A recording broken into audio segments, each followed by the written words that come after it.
Hello everyone, welcome to HRC Games. Today we're going to be taking a look at the Aeronautica Imperialis Skies of Fire box that comes to you from Games Workshop. It is a miniatures based game based on aerial combat. Overall it's a very quick moving game. It doesn't take a long time to play. This is really a game of maneuver.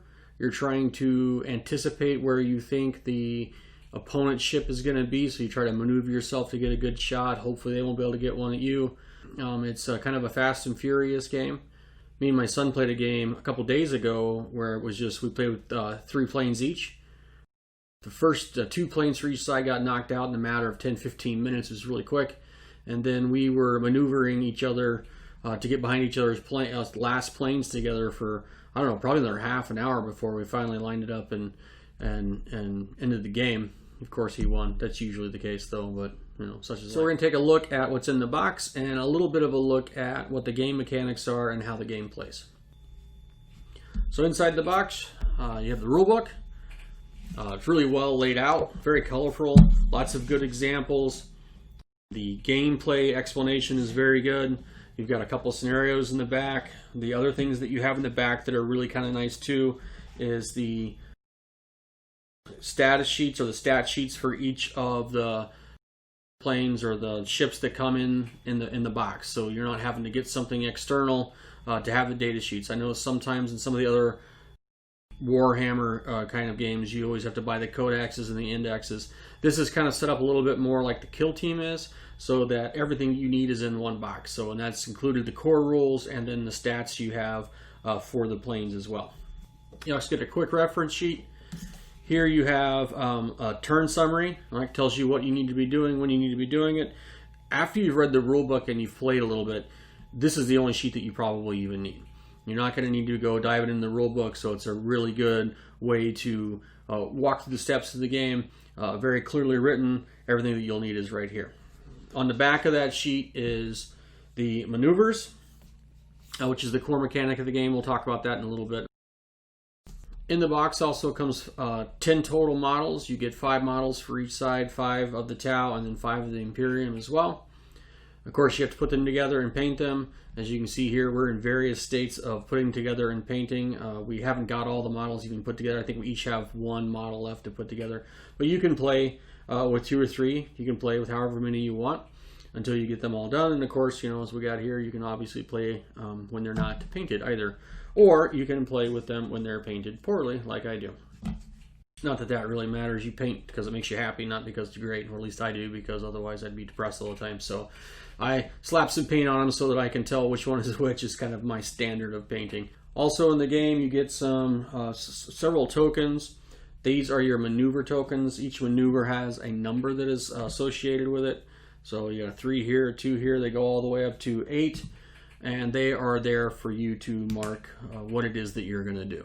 Right, so it's just a way of keeping track of things. You also have some damage tokens as well, right? And then you have some other tokens that denote that you are stalling and that you are spinning as well. And of course you get a map. It is a foldable paper map, so it is probably something that you'll want to actually play with it under plexiglass. Just to protect it a little bit. Me and my son have been playing with it without the plexi, and it's not been a problem, but if you're going to be playing lots, I would suggest that you go ahead and protect your map a little bit and put some plexi on it as well. We also, when we got this game, went ahead and got the ship cards that come with them. They contain all the stats that you need to run the ships. They got the different variations, the different arrangements for guns and shields. You don't need these to play with the box set. All the information that you need for the box is in the box. I just like to have things out to kind of help me keep organized. And these were a pretty good value. I've really enjoyed them. So you get cards that have all the stats for each of the ships that come in the box. And then they also have the stats for ships that are additional ships that you want to buy in separate boxes if that's the route that you choose. But these are really handy as far as that's concerned. They also have some like weapons cards here that tells you about special weapons. Then you can lay them out with the ship card, and then you can then remove them as you use them. So as an example here in this picture, there's 2 Sky Strikes. Once I use one, I'll take it and move it off the side so I know that I have one left. I also have the armored cot pick there, and that just reminds me that having that has an additional benefit that if I get hit, I can roll a die 6, and then if I get a 6, then I don't take that damage as well. So that's pretty awesome. So let's talk a little bit about gameplay.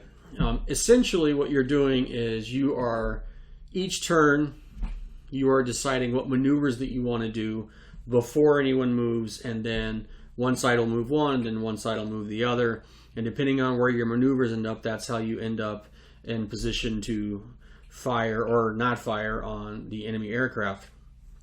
Speed is a factor, elevation is a factor, so you kind of have to plan out where you think your opponent's going to be and what height that you need to be at, maybe what speed that you need to be at in order to effectively maneuver into a spot to where you can fire at the other ships.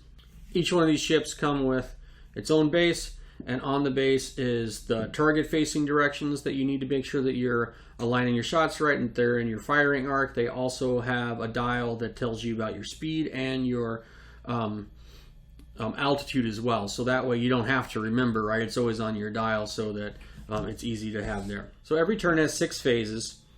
And basically what happens is the first thing that each side does is they choose their maneuvers. So you want to look at your card and you choose which maneuvers you're going to do for each of your models that you have. The idea being is that you want to position yourself in a way that allows you to hopefully take a shot at an opposing aircraft, and maybe if you're really good at maneuvering, not let them take a shot back at you, right? So getting behind them, getting to the side of them, things like that are extremely important in the game. So every model then will take a token that represents the maneuvers. So the maneuvers are numbered 1 through 8, and then you decide which one you want to have. So I decided I want to take a number 2, take it face down, and I put it on my model. And I do that for each model, and my opponent would do that for each model as well. After that, you roll for initiative, and the person who gets the highest number gets to decide who goes first. First couple times we played, if I won initiative, I always decided to go first. That may not always be the best thing, right? I think this game is kind of neat because you have to decide, all right, I might be better off seeing what one of the models from the other side is going to do before I decide what I want to do. So I have found, especially early in the game, sometimes it's easier for me to decide what I want to do if I see what they're going to do first. So I will often let them move first.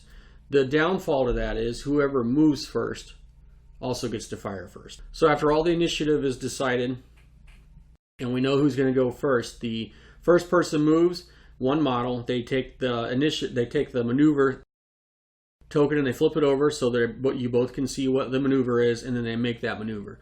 Then the opponent does the same for one of their models, and then the other person goes. So you're alternating what models move first. After you do that, then you fire. The person who moved first gets to fire first, and then you alternate from models from that as well. That's essentially the game. After the firing phase is an in phase, and basically what you're doing in the in phase is you're checking for stalls, recoveries, seeing if someone is in the trailing position.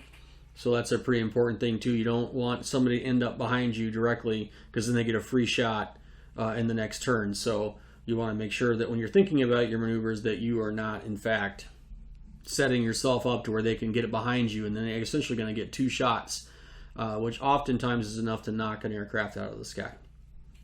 And then you just repeat that process again. So after you've done the in phase, then you go through and you set your tokens up again for what you want your maneuvers to be, roll for initiative, and then run through it again.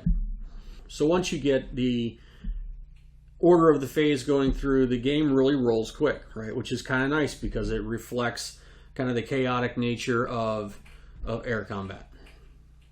So in general, I think this is a really cool game. It's a lot of fun. It's a pretty light game, which means you don't have to do a whole lot of digging through rules and figuring out things. And it's also a very fast-paced game, so it's a lot of fun. It's not real heavy on strategy. It's not something that you're probably going to have to think, for days and days and days about what it is that you want to do with your moves. But what it lacks in strategy, I think it makes up for in just pace of play and kind of excitement. It's a lot of fun. Me and my son were constantly kind of yelling at our dice rolls, like, how could we have missed, or how could you have possibly hit me? I remember one game where me and my son were playing where I had one ship left, he had one ship left. My ship had one damage left on it, so one more hit, and it was done for. He rolled both of his dice, because he got to roll 2 dice for his shot. Hit with both of them. Both of them rolled again. Both got got a damage each, so there was 2 total damage, so I was done for. I did have the armored cockpit, so I got to roll 2 dice. And if I roll 6, then it would eliminate one of those damages, but that wouldn't have mattered because, I only had 1 left. Well, I rolled 2 6s, so just kind of the roll of dice. It means, hey, you didn't hit anything important on the cockpit or on the plane, so we got to keep playing. So we both had quite the reaction to that. Another great thing about this game is that it is self-contained, right? We kind of talked about that before. So if you've got a friend, or maybe even if you are just kind of like thinking about getting involved into miniatures and tabletop gaming, I would highly recommend this game. Just like I'd really highly recommend something like Kill Team, that's all kind of in one box. Everything you need is there. It's not going to take you a ton of time to put things together. Even if you don't want to paint them, that's fine. You're not out hundreds of dollars. I think I got this box for around $70. So it is a really good introduction into miniatures, or it's a really good introduction into aerial combat type games as well. Highly recommend it. It's a ton of fun. I think that even people who aren't war gamers or tabletop gamers, if they see you kind of playing and you kind of go through it with them, I think they'd have fun playing it. So, you might be able to kind of, grab some people into the hobby so that they, waste all their money as well. Really good game. I think you'd really enjoy it. So I highly recommend that you pick this up wherever you can find it. Great game. That's all we have for today. I hope that you enjoyed it. Please don't forget to subscribe and hit the like button, and I hope you have a great rest of your day.